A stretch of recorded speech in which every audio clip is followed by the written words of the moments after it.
Hello everyone, আমি Antara. Welcome to my new blog. সেদিন আমি গিয়েছিলাম ভাই বোনকে নিয়ে মেলাতে। সেখানে গিয়ে আমার বন্ধু বান্ধবদের সঙ্গে দেখা হয়ে গেছে। প্রায় প্রত্যেক দিনই ওদের সঙ্গে আমার দেখা হয়েই গেছে। তো যাই হোক, এখানে দেখো এখন কিছুজন এসেছে, যারা যারা মেলায় এসেছে।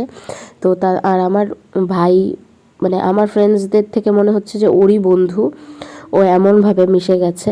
তো ওর রাইডে ওঠার শখ ছিল। তো এটা আমি ওকে মেলা ঘোরাতে নিয়ে এসেছিলাম। এটা ছিল ওর মানে ভাইফোঁটা গিফট।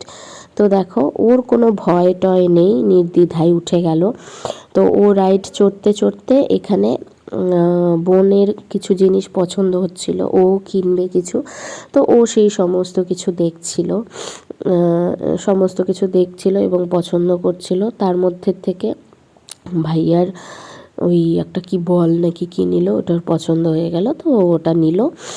তারপর এখানে আবার আরেকটা দোকান। আর যেহেতু মেয়ে মানুষের তো সাজার প্রতি একটা আকর্ষণ থাকে। আর মেলা ঘুরতে গিয়ে আমার ছোট্ট কিউট আমার সোনা আমার স্টুডেন্টসদের সঙ্গে আমার দেখা হয়ে গেল।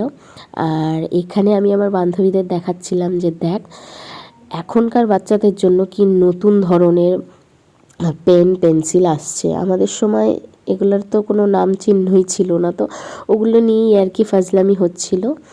তো সেটাই। তারপরে শেষে সবাই খাওয়া দাওয়া করলাম, খাওয়া দাওয়া করে বাড়ি ফিরে গেলাম। তো আজকের ব্লগটা এতটুকুই। জানিও তোমাদের কেমন লাগলো। তোমরা সবাই ভালো থেকো, সুস্থ থেকো, নিজেদের খেয়াল রেখো, অপরের খেয়াল রাখো। আজকের মতো টাটা। আর তোমরা যেখান থেকেই দেখছো না কেন আমার ব্লগটা, ফেসবুক হোক বা ইউটিউব, তোমরা কিন্তু একটা লাইক, কমেন্ট, শেয়ার এবং সাবস্ক্রাইব অবশ্যই করো।